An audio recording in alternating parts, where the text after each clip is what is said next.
Assalamualaikum warahmatullahi wabarakatuh. Saya Silva Jalen dengan nomor induk mahasiswa 15036200035 dengan dosen pengampu Bapak Dr. Rian Arthur, Magister Pendidikan. Di sini saya akan menjelaskan tentang strategi dan sintaks pembelajaran model problem based learning pada salah satu kompetensi dasar mata pelajaran mekanika teknik di SMK jurusan Desain Pemodelan dan Informasi Bangunan. Lalu kompetensi dasar yang akan dianalisis adalah pada mata pelajaran mekanika teknik jurusan Desain Pemodelan dan Informasi Bangunan kelas 10 semester 1 dengan kompetensi dasar 3.7 menganalisis gaya-gaya batang pada konstruksi rangka sederhana dan 4.7 menghitung gaya-gaya batang pada konstruksi rangka sederhana.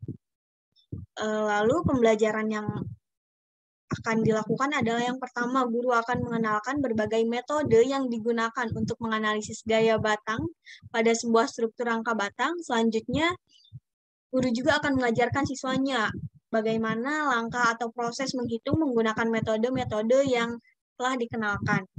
Sehingga pada akhirnya siswa akan mampu menganalisis dan menghitung gaya batang pada struktur rangka sederhana. Lalu metode-metode yang digunakan untuk menganalisis gaya batang pada struktur rangka sederhana ada 3 metode. Yang pertama, metode kesetimbangan titik buhul. Metode ini adalah cara menghitung gaya dalam pada setiap buhul atau join dengan syarat batang yang tidak diketahui pada titik buhul yang akan dihitung tidak boleh melebihi 2 batang. Yang kedua, ada metode Ritter. Metode Ritter ini umumnya disebut dengan metode potongan. Metode Ritter ini memiliki prinsip pada keseimbangan suatu konstruksi, di mana jika sebuah struktur yang seimbang, apabila dipotong pada sembarang bagian, maka bagian yang lain dari konstruksi tersebut akan melakukan keseimbangan gaya-gaya yang ada. Dan yang terakhir ada metode Cremona. Atau metode Cremona ini sering disebut sebagai metode grafis. Karena penyelesaian gaya-gaya batang dengan metode ini dilakukan dengan memanfaatkan media grafis. Metode Cremona ini kurang lebih perhitungannya sama seperti metode kesetimbangan titik buhul, namun pada metode Cremona diagram lukisannya digabungkan menjadi satu dan hasilnya disebut dengan diagram Cremona. Selanjutnya ada permasalahan seperti yang tadi disebutkan bahwa pada kompetensi dasar 3.7 ada kata operasional menganalisis. Menganalisis ini merupakan salah satu level kognitif yang menunjukkan high order thinking skill, di mana HOTS ini menuntut siswa untuk mampu berpikir secara kritis dan kreatif. Sedangkan salah satu faktor kegagalan dalam pembelajaran mekanika teknik adalah kurang kritisnya pemikiran siswa yang diakibatkan oleh kurangnya keterlibatan siswa dalam pembelajaran dan metode pembelajaran yang cenderung monoton atau hanya menggunakan metode ceramah saja. Sehingga solusi untuk permasalahan tersebut adalah dengan mengubah metode pembelajaran atau model pembelajaran menjadi model problem-based learning. Apa itu problem-based learning?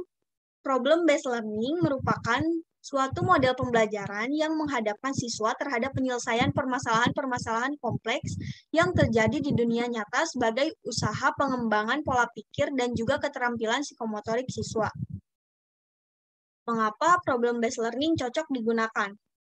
Model pembelajaran ini merupakan model yang berpusat pada siswa, sehingga setiap kegiatan pembelajarannya akan selalu melibatkan siswa.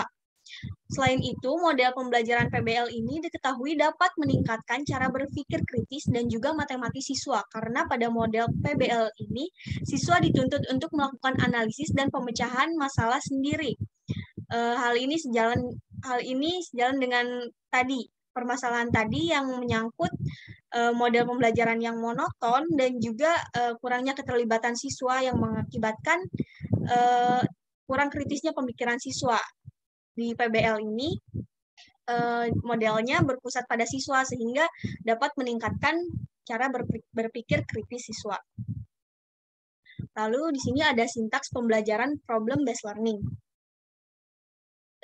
Sintaksnya terdiri dari 5 tahap. Untuk tahap yang pertama, memberikan orientasi mengenai masalah kepada peserta didik. Perilaku guru yang pertama menjelaskan tujuan dan sasaran pembelajaran, mendeskripsikan kebutuhan penting dalam pembelajaran, dan memotivasi siswa agar aktif terlibat dalam pemecahan masalah yang ditentukan.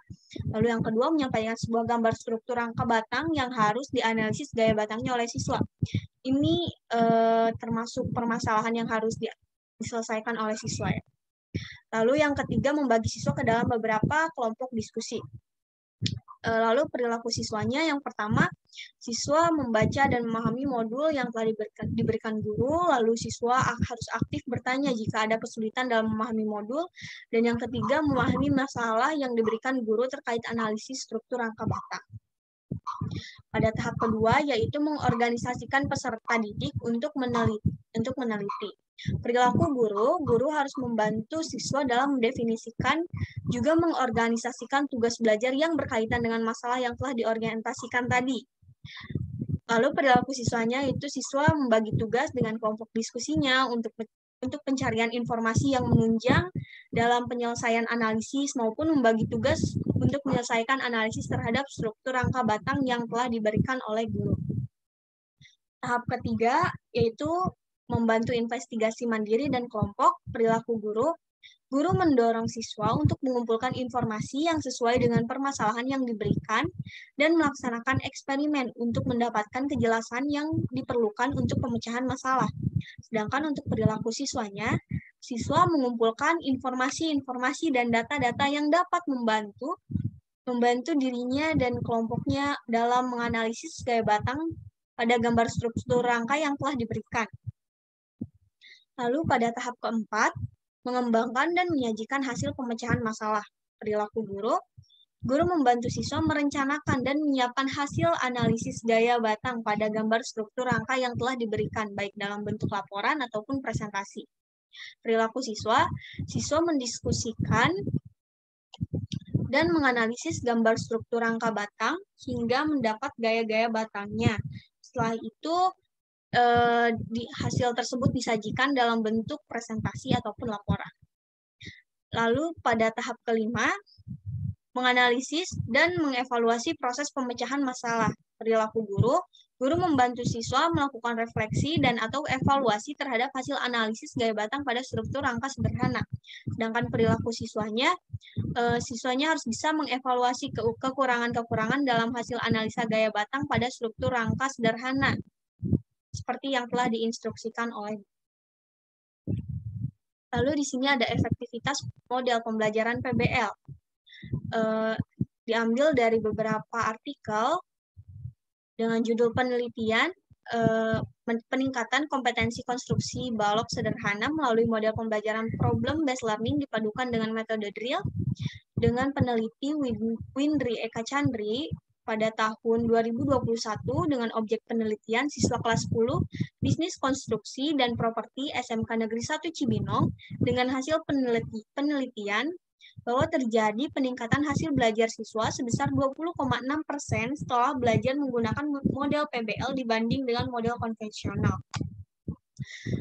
Selanjutnya, pada penelitian dengan judul pengaruh model pembelajaran problem based learning terhadap hasil belajar siswa pada mata pelajaran Mekanika Teknik kelas 10 Desain Pemodelan dan Informasi Bangunan SMK Negeri 1 Pariaman dengan yang meneliti adalah Marwan Syafei dan Juniman Silalahi pada tahun 2018 dengan objek penelitian siswa kelas 10 Desain Pemodelan dan Informasi Bangunan SMK Negeri 1 Pariaman.